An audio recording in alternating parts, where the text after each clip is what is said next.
Multiple layers of geopolitical risk are fusing together in the fourth quarter to create a lot of turmoil for the global economy. And this matters because businesses lack the certainty to make investment decisions, and many are dealing with the consequences of export restrictions and supply chain disruptions. That all together hits at global GDP, with estimates now dipping below the 3% mark. Here's what you should be watching for in the fourth quarter.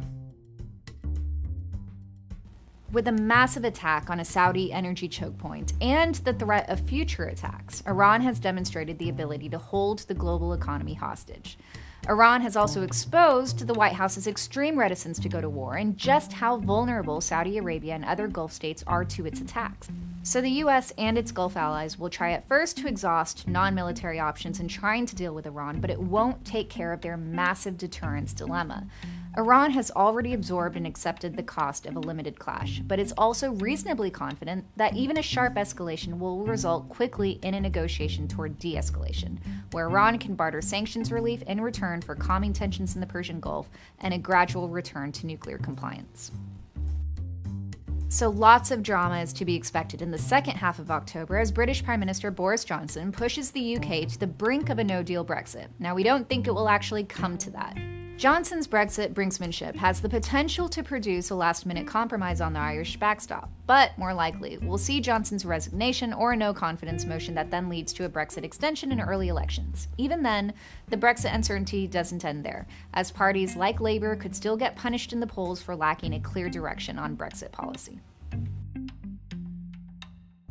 With the 2020 U.S. presidential election in sight, both the White House and Beijing will temper expectations for a comprehensive trade deal, and there is some potential for at least the outline of a narrow deal to emerge this quarter.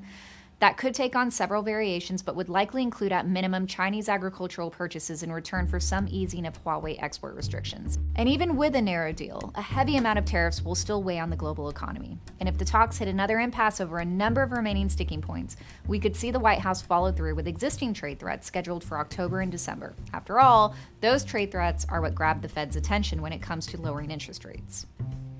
As Trump tries to demonstrate some trade wins, countries like Japan, Mexico, India, and Vietnam could see some relief.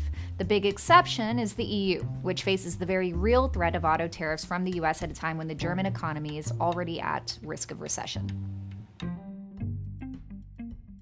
There's a big date approaching in the fourth quarter that will have a critical impact on global trade. After December 10th, the appellate body of the WTO will be paralyzed thanks to the US's blocking of appointments to the dispute settlement body.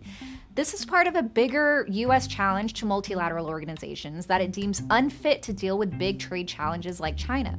But this shift from a rules-based system of trade to one centered on power and bilateral negotiations will only inject more uncertainty into global trade. And despite what the American president says, trade wars are not exactly easy to win.